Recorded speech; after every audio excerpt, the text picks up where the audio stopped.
ఓవైపు ఆర్థిక సంక్షోభం, మరోవైపు ఐక్యరాజ్యసమితి ఆంక్షలు, ఒక్కపూటే భోంచేయాలనే కండిషన్లు పెట్టేంత కష్టాలు. నియంత నేత కిమ్ రాజ్యం ఉత్తర కొరియాలో పరిస్థితులివి. కానీ ఇంతలా ఆర్థికంగా ఇబ్బందులు ఎదుర్కొంటున్న ఆ దేశం తనను తాను అణుసామర్థ్యం ఉన్న దేశంగా ఎలా ప్రకటించుకుంది? అమెరికాతో యుద్ధానికి సిద్ధమని పదే పదే కయ్యానికి కాలు ఎందుకు దువ్వుతోంది? రోజుకో డెడ్లీ మిసైల్ ప్రయోగానికి డబ్బులు ఎక్కడి నుంచి వస్తున్నాయి? చాలా కాలంగా అమెరికాకు సైతం అర్థం కాని మిలియన్ మార్క్ మిస్టరీ ప్రశ్నలు ఇవే. అయితే ఈ మిస్టరీని చైన్ అనాలిసిస్ సంస్థ ఏడాది క్రితమే ఛేదించింది. తాజాగా అందుకు సంబంధించిన అప్డేట్స్ వరల్డ్ మోస్ట్ బర్నింగ్ ఇష్యూగా మారిపోతున్నాయి. ఇంతకు కిమ్ మిసైల్ టెస్ట్లకు డాలర్లు ఎక్కడి నుంచి వస్తున్నాయి? నార్త్ కొరియా నియంత దగ్గరున్న ఆ స్పెషల్ యూనిట్ ఏంటి? నార్త్ కొరియాకు డాలర్లు ఎక్కడి నుంచి వస్తున్నాయి?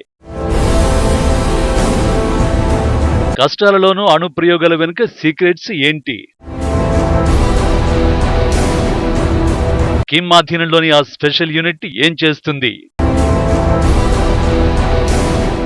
కిమ్ జోంగ్ ఉన్ ఈ పేరు తెలియని మనిషంటూ ఉండడంటే ఏమాత్రం అతిశయోక్తి కాదు. కిమ్ ఎలాంటి నిర్ణయం తీసుకున్నా అది టాక్ ఆఫ్ ది వరల్డ్ గా మారిపోవలసిందే. అందరికీ ఒకటే స్టైల్ హెయిర్ కట్ ఉండాలని ఆదేశించిన, పిల్లలకు ఆయుధాల పేర్లే పెట్టాలని నిర్ణయించిన, ఆర్థిక ఇబ్బందుల వేళ రోజుకు ఒక్కపూటే తిండి తినాలని కండిషన్లు పెట్టిన ఒక కిమ్ జోంగ్ ఉన్ కే సాధ్యం. కిమ్ నిర్ణయాన్ని ప్రశ్నించే సీన్ ఉండదు. కాదంటే అంతే కొత్తగా ఇంకాస్త వింతగా కాటికి పంపడానికి కూడా వెనుకాడరు. అందుకే కిమ్ జోంగ్ ఉన్ నిర్ణయాలు ప్రపంచవ్యాప్తంగా చర్చకు తావిస్తాయి. అయితే కొన్నేళ్లుగా నార్త్ కొరియా ఆర్థిక పరిస్థితి అంతంత మాత్రంగానే ఉంది. దీనికి కారణం ఆర్థిక సంక్షోభంతో పాటు ఐక్యరాజ్యసమితి ఆంక్షలే. కానీ ఇలాంటి సమయంలోనూ కిమ్ జోంగ్ ఉన్ మిసైళ్ల విషయంలో తగ్గేదే లే అంటూ దూకుడుగానే ఉంటున్నారు. ముఖ్యంగా 2 ఏళ్ల నుంచి వందల కొద్ది క్షిపణి పరీక్షలు నిర్వహిస్తూ సౌత్ కొరియా, జపాన్లకు కంటి మీద కొనుకు లేకుండా చేస్తున్నారు. అంతేందుకు అమెరికాతోనే అణు యుద్ధానికి సిద్ధమని కయ్యానికి కాలు దువ్వుతున్నారు. ఇలాంటి సమయంలోనే చైన్ అనాలిసిస్ సంస్థ కిమ్ యాక్షన్ పై నిఘా పెట్టింది. సరిగ్గా ఏడాది క్రితం అది బయటపెట్టిన నిజాలు ప్రపంచానికే షాక్ ఇచ్చాయి. నార్త్ కొరియా అధినేత కిమ్ నోరు తెరిస్తే వచ్చే మొదటి చివరి మాట అణ్వాయుధ ప్రయోగం. ప్రపంచమంతా ఆర్థికంగా అల్లకల్లోలంగా మారిపోతే కిమ్ మాత్రం పబ్లిక్ గానే అణ్వాయుధ ప్రయోగాలు కంటిన్యూ చేస్తూ వస్తున్నారు. జనానికి తిండి దొరక్క తిప్పలు పడుతుంటే కిమ్ కు మాత్రం అంత డబ్బు ఎలా వచ్చిందన్నదే $1 బిలియన్ ప్రశ్న. ఏడాది క్రితం ఈ బిలియన్ మార్క్ మిస్టరీ ప్రశ్నకు సమాధానం దొరికింది. ఇంతకాలం నార్త్ కొరియా అధ్యక్షుడు కిమ్ తలతిక్క అర్థం కాక జనం తికమక పడ్డారు. కానీ ఆ తిక్కకు ఓ లెక్కుందని చైన్ అనాలిసిస్ సంస్థ తేల్చేసింది.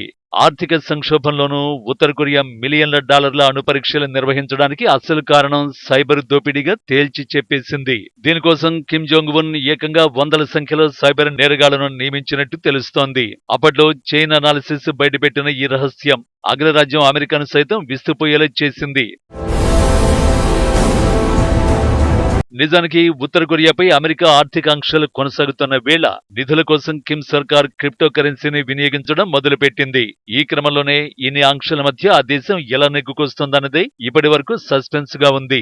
ఈ క్రమంలోనే నార్త్ కొరియాను ఆర్థికంగా నిలబెడుతోంది కిమ్ సారథ్యంలోని ఓ దగకోర్ డర్టీ గ్యాంగ్ అనే Chainalysis report north Korea గుట్టంతా విప్పేసింది. దీంతో ప్యోంగ్యాంగ్ దూకుడికి కిమ్ దగకోర్ దోపిడీ వ్యవహారమే కారణమన్న విషయం ప్రపంచాన్ని నివ్వెరపరిచింది.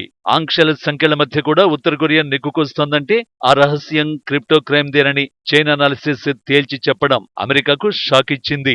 కిమ్ ఆస్థానంలోని జాతిరత్నాలు లాంటి హ్యాకర్లు ఆ దేశపు అణ్వస్త్ర ప్రయోగ దాహానికి అవసరమైన డబ్బుని సమకూరుస్తున్నట్టు ఆ సంస్థ వెల్లడించింది. క్రిప్టో ఎక్స్చేంజ్లోకి బ్లాక్ చైన్ టెక్నాలజీతో చొరబడ్డ కిమ్ హ్యాకర్లు వేల కోట్ల క్రిప్టో కరెన్సీని తస్కరించేస్తున్నారు. క్రిప్టో కరెన్సీని దోచేస్తున్న హ్యాకర్లలో సింహభాగం నార్త్ కొరియా హ్యాకర్లదే అన్నదే చైన్ అనాలిసిస్ తేల్చిన అంశం.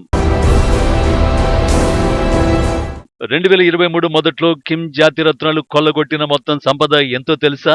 $160 మిలియన్.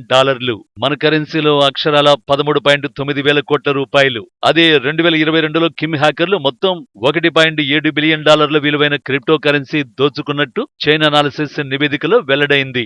ఉత్తర కొరియా క్రిప్టో దోపిడీయే కిమ్ ఆర్థిక బలం వెనుక అసలు కారణమని అంచనా వేస్తోంది. 2022లో $3.8 బిలియన్ విలువైన క్రిప్టోలను హ్యాకర్లు దోచేయగా ఇందులో 44% శాతం వాటా ఉత్తర కొరియా హ్యాకర్లదేనని తేలింది. చైనా నాన్ ఫంగిబుల్ టోకెన్స్ బ్రోకర్ల ద్వారా ఈ హ్యాకర్లు క్రిప్టోలను దొంగిలిస్తున్నట్టు చైన్ అనాలిసిస్ వివరించింది. 2022లో హారిజోన్ బ్రిడ్జ్ అనే బ్లాక్ చైన్ నెట్వర్క్ లో $100 మిలియన్ విలువైన క్రిప్టోలు చోరీకి గురయ్యాయి. ఇది కూడా ఉత్తర కొరియాకు చెందిన లాజరస్ గ్రూప్ పని అని గత నెల అమెరికాకు చెందిన FBI సైతం నిర్ధారించింది. తాజాగా Kim special unit Lazarus group గురించి మరో షాకింగ్ నిజం బయటపెట్టింది చైన్ అనాలిసిస్ సంస్థ. క్రిప్టోలను డాలర్లుగా కిమ్ ఎలా మార్చుకుంటున్నారో తేల్చేసింది. కంబోడియాకు చెందిన ఓ ప్రధాన చెల్లింపుల సంస్థ హ్యూయోన్ పేకి ఉత్తర Korea hacking group Lazarus digital wallet నుంచి $150,000 విలువైన క్రిప్టో బదిలీ జరిగింది. అటామిక్ వాలెట్ హ్యాక్ లో దొంగిలించిన క్రిప్టోలో ఎక్కువ భాగం పొందిన చెల్లింపు ప్లాట్ఫామ్లలో హ్యూయోన్ పే ఒకటి. ఈ ప్లాట్ఫామ్ లో బ్రోకర్లు క్రిప్టో కొనుగోలుదారులు విక్రేతల్ని కలుపుతారు. వ్యాపారులకు క్రిప్టో ఎక్స్చేంజీల కంటే ఎక్కువ గోప్యత ఉంచుతారు. వివరంగా చెప్పాలంటే కిమ్ హ్యాకర్లకు తాము దోచుకున్న క్రిప్టోలను డాలర్లుగా మార్చుకునేందుకు ఇదో ఈజీ రూట్ అన్నమాట. అందుకే లాజరస్ హ్యాకింగ్ గ్రూప్ హ్యూయోన్ పేను ఎంచుకుంది. నిజానికి డాలర్ల సంపాదన కోసం కిమ్ తొక్కిన అడ్డదారుల్లో క్రిప్టో కరెన్సీ దోపిడీని మించినవి ఉన్నాయి. వాటిలో వర్క్ ఫ్రం హోమ్ ఒకటి. వాస్తవానికి కిమ్ కిరాతక సామ్రాజ్యానికి అంతర్జాతీయ కరెన్సీ డాలర్ తో లింక్ కట్ చేసిన దేశం అమెరికా. కానీ ఇప్పుడు ఆ దేశంలోనే కొన్ని టెక్ ఉద్యోగాలలో అమెరికన్ల ఐడియాలతో ఉత్తర కొరియాను రహస్యంగా చేరి స్వదేశం నుంచే వర్క్ ఫ్రం హోమ్ చేసేస్తున్నారు. వారి జీతాలు ఉత్తర కొరియా ఖజానాకు చేరేట్లు చేస్తున్నారు. ఈ వ్యవహారంలో ఓ అమెరికా మహిళ సాయం చేస్తున్నట్టు గుర్తించారు. అరిజోనాకు చెందిన క్రిస్టినా మ్యారీ చాప్మన్ కొందరు ఉక్రెయిన్, ముగ్గురు నార్త్ కొరియా వాసులు స్థానిక కంపెనీల్లో ఉద్యోగాలు పొందేందుకు సాయం చేసింది. ఇందుకోసం అమెరికన్ల ఐడీలను దొంగిలించి వారికి ఇచ్చింది. వారు వర్క్ ఫ్రం హోమ్ చేసేలా టెక్ కంపెనీల్లో ఉద్యోగాలు పొందారు. ఈ రకంగా వచ్చిన సొమ్మును వారు ఉత్తర కొరియాకు చేర్చారు. మొత్తం $68 లక్షల ఆదాయాన్ని వారు పొందినట్లు అధికారులు గుర్తించారు. ఇలా చెప్పుకుంటూ పోతే డాలర్ల కోసం కిమ్ చేయని స్కామ్ అంటూ లేదు. ఓవరాల్ గా ఉత్తర కొరియా అణ్వాయుధ ప్రయోగాలు, ఇతర ఆర్థిక అవసరాల కోసం ఇలా మోసాల బాట పడుతున్నట్టు అమెరికా అంచనా వేస్తోంది. దోచుకున్న సొమ్ముతో అణ్వాయుధాలు, క్షిపణి ప్రయోగాలు చేస్తోందని ఐక్యరాజ్య సమితి పరిశోధక బృందం గతంలోనే వెల్లడించింది. ఓవరాల్ గా అగ్రరాజ్యం అమెరికా ఆంక్షల నుంచి తప్పించుకునేందుకు కిమ్ వేసిన కొత్త ఎత్తుగడ ఇది. ఈ మొత్తం వ్యవహారంలో కిమ్ హ్యాకర్లను నిలువరించేందుకు FBI యాక్షన్లోకి దిగినా రిజల్ట్ మాత్రం పాజిటివ్ గా రావట్లేదు. అందుకు కారణం బ్లాక్ చైన్ టెక్నాలజీతో అత్యంత పకడ్బందీగా వ్యవహరించడమే.